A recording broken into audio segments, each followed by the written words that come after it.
में बोलने की अनुमति दी, उसके लिए आपका बहुत बहुत धन्यवाद। माननीय अध्यक्ष जी, माननीय सभापति महोदय, अभी बजट पर आप हाईवे पर 2026-27 पर हम सब चर्चा कर रहे हैं। सब माननीय सदस्यों ने अपने अपने विचार रखे। मैंने भी माननीय सभापति महोदय 2026-27 का बजट एट ए गैलेंस जो है इसका अवलोकन किया और इनका जो विशेष रूप से FRBM है, physical responsibility budget management act 2003, उसका भी आंकड़ों का अवलोकन किया। इससे ये सिद्ध होता है कि सरकार चाहे कांग्रेस की रहे चाहे भाजपा की रहे, राजस्थान में रिसीट्स का जो है वो कम है, एक्सपेंडिचर ज़्यादा है और लोन से सरकार चलती है। अब लोन की भी एक सीमा है, FRBM एक्ट में 4.25% तक आप लोन ले सकते हो।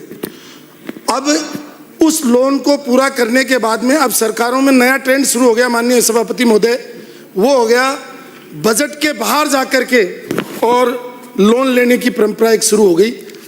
अलग जो हमारे दूसरे इंस्टीट्यूशन है, राजकीय उपक्रम है, उनके माध्यम से लोन लेते हैं जो कि इस FRBM एक्ट के अंदर नहीं आता है और इससे राज्य अपने मतलब कर्जे में डूबता जाता है और उनका कैपिटल एक्सपेंडिचर जो है धीरे धीरे कम होता जा रहा है, जिसमें ये राज्य के लिए चिंता का विषय है। राजस्थान सरकार का स्वयं का कर का राजस्व आंकलन जो किया गया है वो 1,62,668 करोड़ रुपए का किया गया है। माननीय सभापति महोदय, सरकार के 3 खर्चे, एक सैलरी, पेंशन और इंटरेस्ट पेमेंट जो है, ये तीनों जोड़ करके 1,68,402 करोड़ रुपए होता है।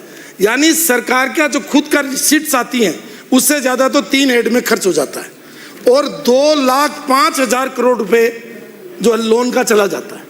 तो सरकार के पास लगभग 40,000 करोड़ रुपए कैपिटल एक्सपेंडिचर के लिए बचते हैं, जो कि केंद्र से मिलने वाला टैक्स में हिस्सा है, वो उनका अनुदान और अन्य सहायता, वो भी धीरे धीरे अगर हम आंकड़ों का अवलोकन करें माननीय अध्यक्ष जी, तो उनमें भी इस सरकार में अनुदान में भी कमी आ रही है। जहां 2021-22 में केंद्र सरकार का अनुदान 36,326 करोड़ रुपए था, वो 2024-25 में घट करके 22,889 करोड़ हो गया। अब हमारे मित्र मुख्यमंत्री जी, उप मुख्यमंत्री जी बैठे हैं। अब ये बार बार कहते हैं साहब डबल इंजन की सरकार है। बहुत अच्छी बात है, डबल इंजन की सरकार है, जनता ने सहयोग से डबल इंजन की सरकार बनाई। लेकिन आपको अनुदान बढ़ना चाहिए था। आपका अनुदान माननीय उप मुख्यमंत्री जी, सभापति महोदय के माध्यम से कह रहा हूँ, वो बढ़ना चाहिए था। बढ़ने के बजाय आपकी करों में भी मतलब जो कांग्रेस सरकार से नीचे आए हो और अनुदान में भी नीचे आए हो, इसका मतलब आपके पास पैसे का क्राइसिस है। और जो आप लोक परिवहन सेवा जो आपने बजट में घोषणा की वो भी अभी लागू नहीं हुई। और सबसे बड़ी बात है, हमारे मुख्यमंत्री और उप मुख्यमंत्री का विधानसभा क्षेत्र है, उसमें एक द्रव्यवती नदी निकलती है, उसको बनाया किस में, हम इस पे नहीं जा रहे। वो आज की तारीख में इस जयपुर के लिए सबसे इंपॉर्टेंट अगर कोई पॉइंट है तो वो द्रव्यवती नदी है। और आज हम जो जयपुर में रहते हैं वो सबसे जो पूरा फील कर रहे हैं वो द्रव्यवती नदी को लेकर के फील कर रहे हैं कि जब तक इसमें आगे का काम नहीं होगा तब तक ये पूरा शहर छलांग मारता रहेगा। और जो कल्पना तत्कालीन मुख्यमंत्री वसुंधरा राजे जी ने की थी, उसको मैं उम्मीद कर रहा था भी कांग्रेस के लोग भी उसको आगे बढ़ाएंगे। इनको तो एलर्जी थी वसुंधरा जी से, लेकिन इस सरकार तो कम से कम वो भारतीय जनता पार्टी की सरकार वो थी, भारतीय जनता पार्टी की सरकार ये है, इस काम को आगे बढ़ाना चाहिए। और आपके माध्यम से मैं कहूँगा उप मुख्यमंत्री जी को कि राजस्थान की जनसंख्या बढ़ गई, राजस्थान की सड़कें बढ़ गई और राजस्थान की सड़कों की संख्या बढ़ गई। जो लोग, क्योंकि भैरू सिंह जी सेकाव से लेकर के भजनलाल जी तक जो रोडवेज की बसों का जो एवरेज है वो लगभग 4,500 बसों का आता है। और आप चाहे आप मुख्यमंत्री बनो चाहे मैं रहा हूँ, इससे ऊपर 5700 बसों से ऊपर नहीं गया। अब लगभग 2,50,000 किलोमीटर की सड़कें हो गई, 8 करोड़ की पॉपुलेशन हो गई। इसलिए आपको निजी क्षेत्र में जाना ही पड़ेगा। और जो पहले बजट में आपने घोषणा की थी लोक परिवहन सेवा, उस पर पता नहीं कौन से दबाव में आपने उसको रोक दिया। तो मेरा अनुरोध रहेगा कि उस कार्य को आप करने का। मैं माननीय सभापति महोदय आपके माध्यम से ये भी निवेदन करना चाहूँगा कि सरकार का जो टैक्सेशन है वो भी घट रहा है। अब घटने का कारण मुझे पता नहीं, हमेशा टैक्सेशन और एक्सपेंडिचर दोनों एक ही वित्त मंत्री रहा है। अब की बार टैक्सेशन की अलग मंत्री हैं और मतलब जो है आपके फाइनेंस के अलग हैं। तो उसका एक जो दृष्टि डाले अपन, बिक्री कर जहां कांग्रेस गवर्नमेंट में 23,473 करोड़ रुपए था, वो घट करके अब 23,369 करोड़ हो गया। एक तो बिक्री कर घट गया, दूसरा जो पेट्रोल में जो इनके पास रेवेन्यू आ रही थी पेट्रोल की, वो भी घट गई। ये आप देखिए 3,425 करोड़ से घट करके 2,688 करोड़ रुपए हो गई। यानी इनकी रेवेन्यू अनुदान हो, केंद्र के करों में हिस्सा हो, या पेट्रोल से आने वाली रेवेन्यू हो, या बिक्री कर हो, ये सब घट रहे हैं। तो फिर कहाँ वित्त मंत्री कह रहे हैं आप मांगते मांगते थक जाओगे, मैं देते देते नहीं थकूंगी। पैसा कहाँ से लाएंगे? आप FRBM एक्ट है, उससे अधिक लोन नहीं ले सकते, केंद्र की सहायता आपके पास सीमित है।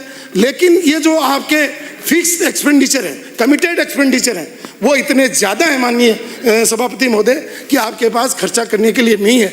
इसीलिए इस बजट में अब की बार सरकार चाहती है, सरकार जो भी सरकार होती है चाहती है कि राजस्थान का विकास हो। अगर हम देखें राजस्थान में अब कह रहे हैं कि हम लोगों को रोजगार देंगे, रोजगार 4 लाख नौकरियां देंगे। आपके पास लगभग 11.5 लाख स्वीकृत पद हैं और लोग वो लगभग सारे अब भर गए।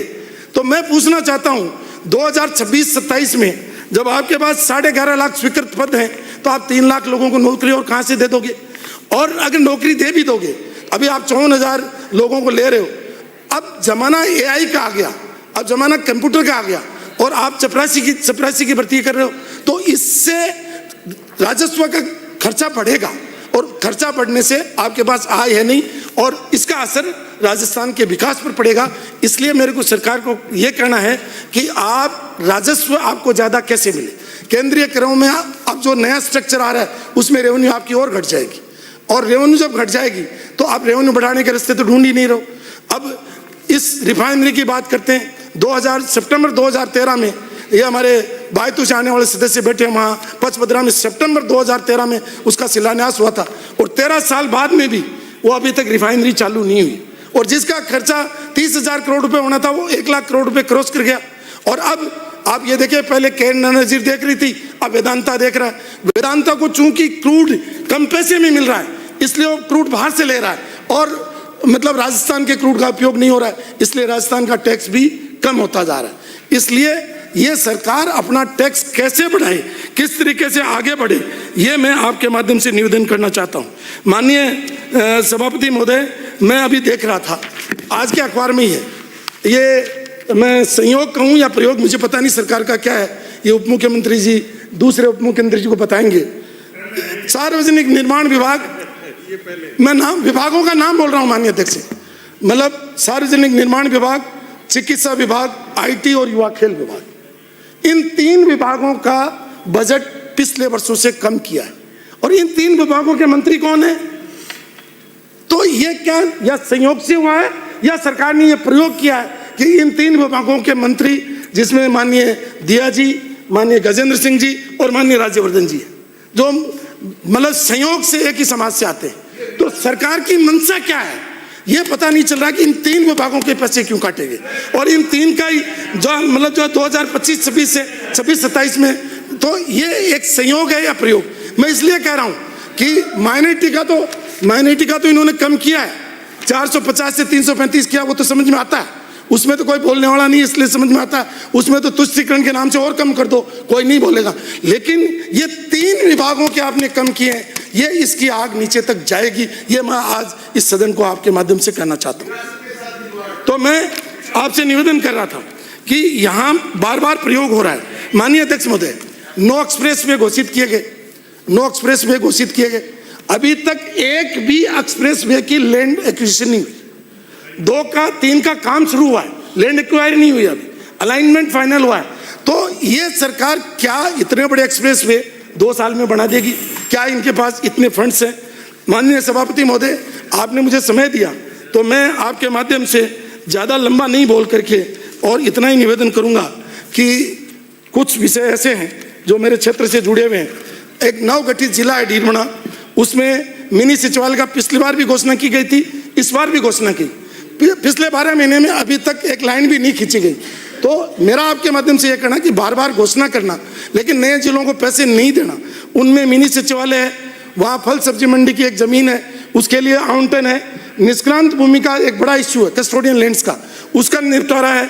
और हमारे बेरीखुद में CSC है और मोलासर हमारा एक बड़ा तहसील हेडक्वार्टर है, उपखंड है, तहसील हेडक्वार्टर है, उसमें पानी है, उसकी निकासी है और डीडवाना शहर का गंदा पानी है। तो मैं ये कहूँगा कि या तो वित्त मंत्री जी, अब वित्त मंत्रालय के भी 2 भाग हो गए, तो मैं रिप्लाई में मांग करूं या अप्रोप्रिएशन में, मेरे समझ में नहीं आता दोनों में से कौन देगा।